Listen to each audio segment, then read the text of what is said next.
Hello friends, स्वागत है आप सभी का जीके ट्रैक यूट्यूब चैनल में।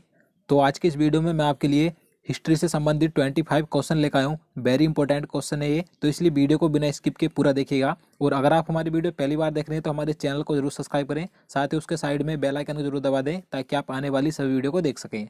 तो चलिए आज का वीडियो शुरू करते हैं। तो यहाँ पर आज का पहला क्वेश्चन है, सिंधु सभ्यता का पत्तन नगर यानी कि बंदरगाह कौन सा था। देखिए, जितने भी क्वेश्चन मैं आपके लिए इस वीडियो में लेकर आया हूँ, अगर आपको उनमें से किसी का भी आंसर पता है तो हमें कमेंट बॉक्स में बता सकते हैं।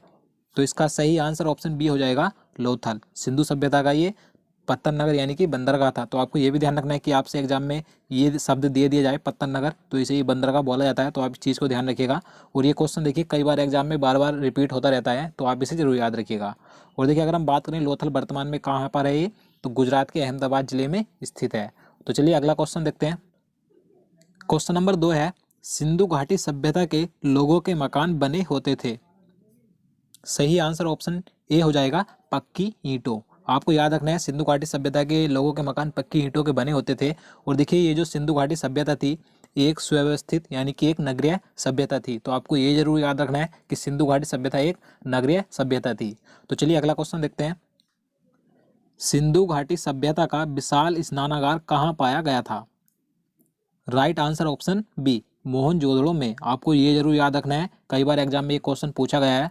तो कहाँ पर पाया गया था, मोहनजोदड़ो में पाया गया था विशाल स्नानागार। और देखिए, इस स्नानागार का प्रयोग आम जनता के लिए विशेष आयोजनों के लिए किया जाता था। और देखिए, मैं आपको मोहनजोदड़ो के बारे में कुछ और पॉइंट बता देता हूँ जो कि एग्जाम में पूछे जाते हैं। मोहनजोदड़ो को मृतकों का टीला कहा जाता है, आपको याद रखना है। और देखिए, मोहनजोदड़ो की खोज राखल दास बनर्जी ने 1922 ईस्वी में की थी। तो आपको ये डेट याद रखनी है। और देखिए, वर्तमान में मोहनजोदड़ो पाकिस्तान के सिंध प्रांत के लारकाना जिले में सिंधु नदी के किनारे स्थित है। तो आपको ये सभी पॉइंट याद रखने हैं। तो चलिए अगला क्वेश्चन देखते हैं। क्वेश्चन नंबर 4 है, भारत में सबसे पहले खोजा गया शहर कौन सा था। Right answer option A, Harappa. Bharat में खोजा गया सबसे पहला शहर था हड़प्पा, आपको याद रखना है। और देखिए, इसकी खोज दयाराम साहनी ने 1921 ईस्वी में की थी। तो आपको ये डेट याद रखनी है। तो चलिए नेक्स्ट क्वेश्चन देखते हैं। मोहनजोदड़ो में सबसे बड़ा भवन कौन सा है। राइट आंसर ऑप्शन बी, अन्नागार। देखिए, इससे पहले मैं आपको मोहनजोदड़ो के बारे में एक क्वेश्चन करवा चुका हूँ कि जो विशाल स्नानागार पाया गया था मोहनजोदड़ो में पाया गया था। लेकिन इस क्वेश्चन में पूछा गया है कि मोहनजोदड़ो में सबसे बड़ा भवन कौन सा था। तो आपको याद रखना है अन्नागार। अन्नागार ये मोहनजोदड़ो की सबसे बड़ी इमारत थी। तो चलिए नेक्स्ट क्वेश्चन देखते हैं। क्वेश्चन नंबर 6 है, मानव द्वारा उपयोग की गई पहली धातु कौन सी थी। सही आंसर ऑप्शन सी हो जाएगा, तांबा। आप सभी को पता भी होगा, काफी आसान क्वेश्चन है ये। तो तांबा सबसे पहले उपयोग की गई धातु थी मानव के द्वारा। तो चलिए नेक्स्ट क्वेश्चन देखते हैं। वर्तमान में कालीबंगन या कालीबंगा कहाँ स्थित है। Right answer option D, Rajasthan. आपको याद रखना है, कालीबंगा राजस्थान में स्थित है। देखिए, ये घग्गर नदी के किनारे स्थित है। और देखिए, इसकी खोज 1953 ईस्वी में एक घोष के द्वारा की गई थी। और देखिए, यहाँ से एक जुते हुए खेत के साक्ष्य मिले थे। तो आपको ये याद रखना है। तो चलिए अगला क्वेश्चन देखते हैं। क्वेश्चन नंबर 8 है, हड़प्पा वासी किस वस्तु के उत्पादन में अग्रणी थे। राइट आंसर ऑप्शन सी, कपास। आपको याद रखना है, कपास के उत्पादन में अग्रणी थे हड़प्पा वासी। देखिए, ये अन्य फसल भी उगाते थे जैसे कि चावल, गेहूं, जौ, तरबूज, मटर आदि। लेकिन जो सबसे ज़्यादा ये फसल का उत्पादन करते थे कपास का करते थे। तो आपको याद रखना है। तो चलिए नेक्स्ट क्वेश्चन देखते हैं। देवी माँ की पूजा किससे संबंधित थी। सही आंसर ऑप्शन ए हो जाएगा, सिंधु घाटी सभ्यता। तो आपको याद रखना है, सिंधु घाटी सभ्यता से संबंधित है देवी माँ की पूजा, यानी कि यहाँ के लोग देवी माँ की पूजा करते थे। और देखिए, कुछ लोग यहाँ के पशुपति की भी पूजा करते थे, यानी कि शिव की पूजा भी करते थे। तो आपको ये दोनों याद रखने हैं। तो चलिए अगला क्वेश्चन देखते हैं। क्वेश्चन नंबर 10 है, कौन सा सिंधु शहर जो बिना गढ़ यानी कि किला का था। देखिए, इस क्वेश्चन में पूछा गया है कि सिंधु घाटी सभ्यता का ऐसा कौन सा शहर था जो बिना किले का था, यानी कि वहां पर किला नहीं था। तो इसका सही आंसर ऑप्शन डी हो जाएगा, चन्हूदड़ो। आपको याद रखना है, चन्हूदड़ो ऐसा शहर था जहां पर किले के साक्ष्य नहीं मिले हैं। देखिए, इसकी खोज मैं आपको बता दूं 1934 ईस्वी में NG मजूमदार के द्वारा की गई थी। तो आपको ये डेट याद रखनी है, 1934 ईस्वी में। तो चलिए नेक्स्ट क्वेश्चन देखते हैं। क्वेश्चन नंबर 11 है, कांसे की नर्तकी की मूर्ति कहाँ से मिली थी। सही आंसर ऑप्शन ए, मोहनजोदड़ो से। आपको याद रखना है, आपने पढ़ा होगा कहाँ से कि एक जो स्त्री की मूर्ति थी नृत्य करती हुई, तो मोहनजोदड़ो से प्राप्त हुई थी। तो आपको याद रखना है। तो चलिए अगला क्वेश्चन देखते हैं। विश्व की सबसे प्राचीन सभ्यता का क्या नाम है?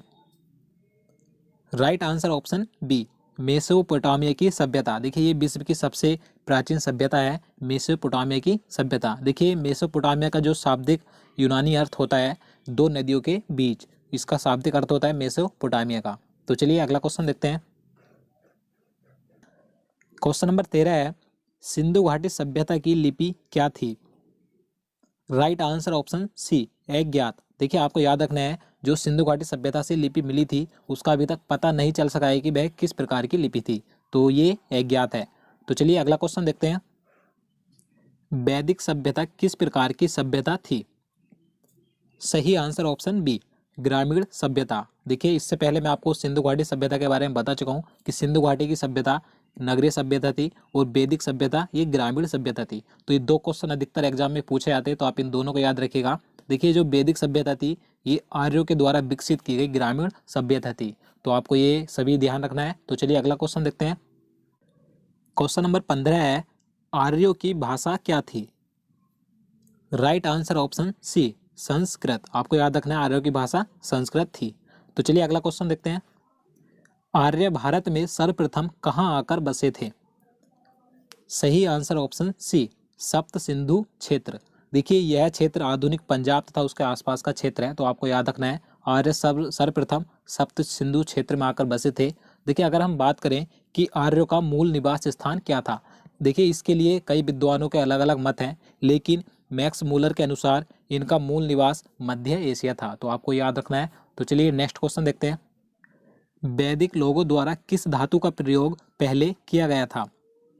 राइट आंसर ऑप्शन डी, तांबा। आपको याद रखना है। देखिए इसके बारे में आपको सही से बता देता हूँ। जो वैदिक सभ्यता थी उसे दो भागों में बांटा गया था, ऋग्वैदिक काल और दूसरा उत्तर वैदिक काल। तो ऋग्वैदिक काल में आर्य तांबे से परिचित थे, यानी कि वैदिक सभ्यता में के लोगों द्वारा सर्वप्रथम तांबे का प्रयोग किया गया था।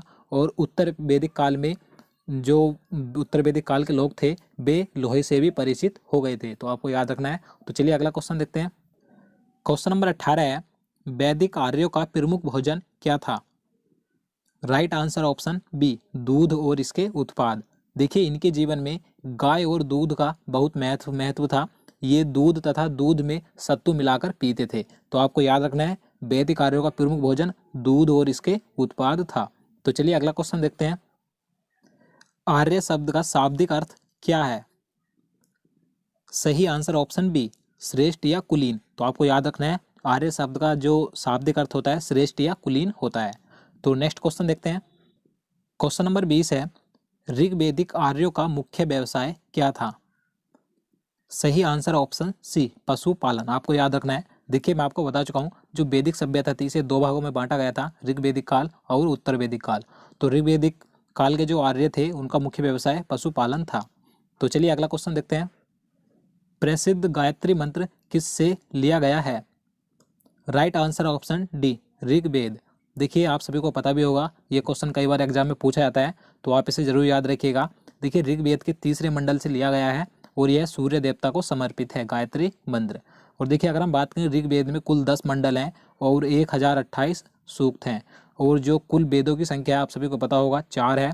4 वेद कौन कौन से हैं? यजुर्वेद, अथर्ववेद, सामवेद और ऋग्वेद। तो आप इन्हें याद रखिएगा। तो चलिए अगला क्वेश्चन देखते हैं। क्वेश्चन नंबर 22 है, सबसे प्राचीनतम वेद कौन सा है? Right answer option D, Rigveda. काफी आसान क्वेश्चन है ये। अगर हम बात करें सबसे बाद का वेद कौन सा है, तो सबसे बाद का वेद अथर्ववेद है और सबसे प्राचीनतम यानी कि सबसे पहला वेद ऋग्वेद है। तो आप इन दोनों को याद रखिएगा। तो चलिए अगला क्वेश्चन देखते हैं।